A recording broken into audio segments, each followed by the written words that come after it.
नमस्कार, मैं शिव। आप देख रहे हैं लाइव न्यूज 24। जहां पर 2024 में अयोध्या में भगवान श्री राम का भव्य जन्मभूमि और मंदिर जब बना, उसका उद्घाटन हुआ, उसके बाद जो हर्षोल्लास देखने को मिला पूरे देश में, विदेश में। लेकिन वहीं पर भगवान राम को जन जन का नायक बनाने वाले गोस्वामी तुलसीदास की जो जन्मभूमि है, जो श्री राम जन्मभूमि से महज 36 किलोमीटर पश्चिम उत्तर कोने पर बसी हुई है, उसकी लड़ाई की जंग चल रही है।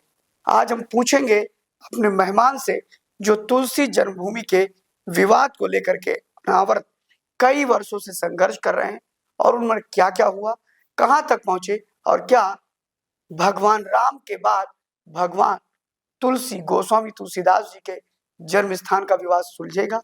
क्या वहां भी भगवान राम के अन्य भक्त गोस्वामी तुलसीदास का भव्य मंदिर बनेगा? इन सारी बातों को लेकर के इसके कानूनी पेच और ये मामला अब न्यायालय में चला गया है, इन सारे विषयों पर बात करेंगे। डॉक्टर भगवताचार्य जी हमारे बीच में है, आप हमारे इस कार्यक्रम में आए, आपका बहुत बहुत स्वागत है। स्वामी जी, सबसे बड़ी बात यह है कि जिन पक्षकारों को आपने पक्षकार बनाया, राज्य सरकार के माध्यमिक शिक्षा बोर्ड को, सेंट्रल गवर्नमेंट के एनसीईआरटी को, इन लोगों ने भी क्या गोंडा के न्यायालय में आपका पक्ष रखा? और रखा अपना पक्ष जो, तो क्या रखा?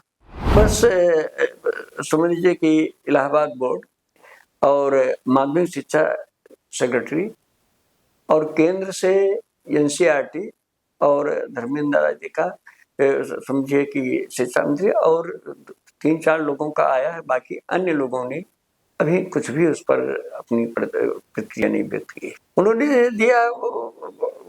कहा कि ये मुझे परेशान करने के लिए किया जा रहा है, ये नहीं होना चाहिए, अभी तक चला आ रहा था, यही सब, जिसका कोई अर्थ नहीं, निरर्थक। एक बड़ा महत्वपूर्ण विषय है स्वामी जी आपसे, वो ये है कि क्या जिस तरह आप इतने सालों से श्री गोस्वामी की जन्मपीठ यानी तुलसीदास जी की जो जन्मस्थली है, उसको लेके जो संघर्ष कर रहे हैं, उसको लेके सरकार खुद ही नहीं चाहती है मुद्दा सुलझे, इस पर आप क्या कहना चाहते? नहीं, आपने जो कहा सारे विद्वानों ने स्वीकार कर लिया, मीडिया के लोगों ने भी स्वीकार कर लिया, और विश्वविद्यालय के, और यहाँ तक कि जो प्रशासनिक अधिकारी हैं, आईएएस, जो सरकार के ही अंग होते हैं, उन लोगों ने भी स्वीकार कर लिया।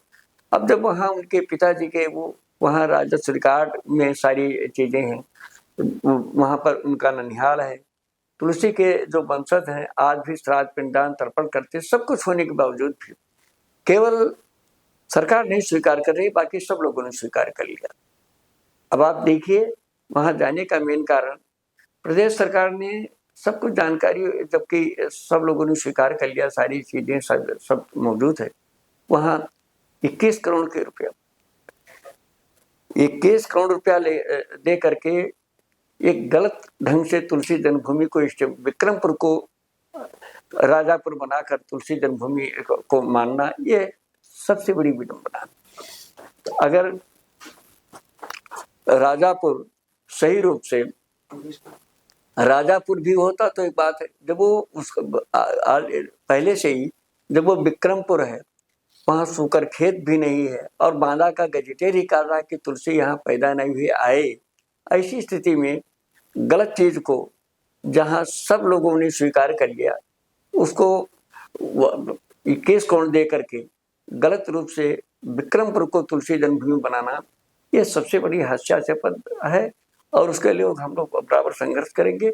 और इसमें 2 चीजें हैं, एक जो राम वनगमन मार्ग बन रहा है, उसको भी गलत दिखाया जा रहा है कि तुलसी की यहीं से आए, जब वो तुलसी जन्मभूमि है ही नहीं, तो गलत राम वनगमन मार्ग को जो एक राष्ट्रीय राजमार्ग बन रहा है, सही रूप से वाल्मीकि का जो आश्रम है वहां तक तो आना उचित है।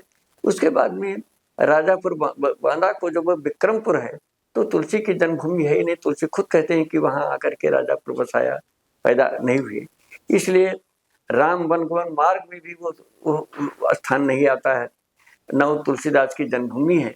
ऐसी स्थिति में जब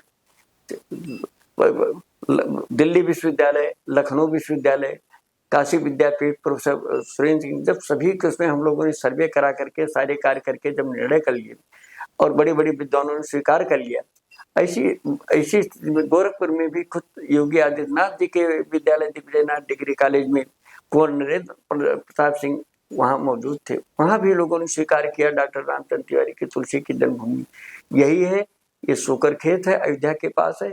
ऐसी स्थिति में प्रदेश सरकार का उस तरफ बिना सोचे समझे 21 करोड़ रुपया देना, तुलसी जन्मभूमि को नहीं, राजापुर को नहीं, हाँ विक्रमपुर को तुलसी जन्मभूमि बनाकर उसे एस्टेब्लिश किया जा सकता है। तो इस तरह से 21 करोड़ रुपया को मैं चाह रहा हूँ कि वो तब तक न दिया जाए जब तक तुलसी जन्मभूमि ना हो। गलत चीज को देने का कोई अधिकार, लोकतंत्र का पैसा गलत जगह न जाए। अगर गलत है सरकार अपनी एजेंसी से पुनः देख सकती है, हम लोगों ने तो कर लिया। अब दिल्ली विश्वविद्यालय ने गलत स्वीकार किया, लखनऊ विश्वविद्यालय ने, काशी विद्यापीठ ने, दिग्विजयनाथ डिग्री कॉलेज खुद उसे स्वीकार कर चुका कि तुलसीदास की जन्मभूमि नहीं, सारे तथ्य गोंडा में।